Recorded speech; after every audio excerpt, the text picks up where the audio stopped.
SCCRESA TV presents in 3, 2, 1, Dateline Schools with your host, Terry Harrington.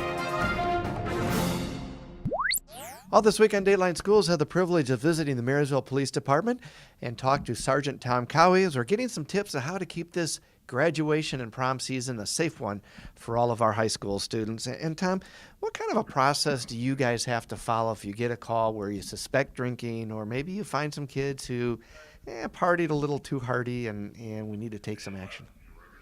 Well, we're bound as police officers to follow what the law dictates, and the law is created by obviously us as voters in the state of Michigan. But what we do is we go there, and our first line of action is to make sure that all participants there, including the youth, are safe.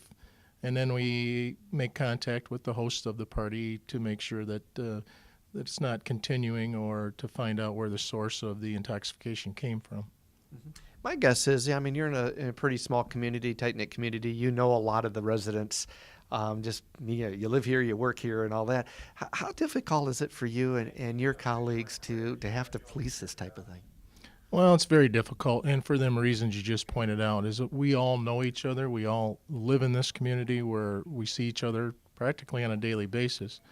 But also in the same sense, in my experience here in the city of Marysville, we've had a great rapport with the parents. When we come up, we take care of a situation together, and sometimes you have to sit down, and consequences are a part of the action. What kind of consequences are there for kids caught underage drinking or using a substance they shouldn't be using?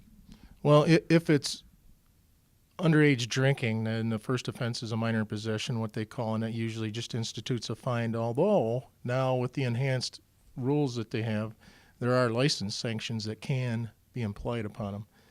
If it's an illegal substance such as some type of drug, and then obviously it's a criminal charge that they're going to face in the court system.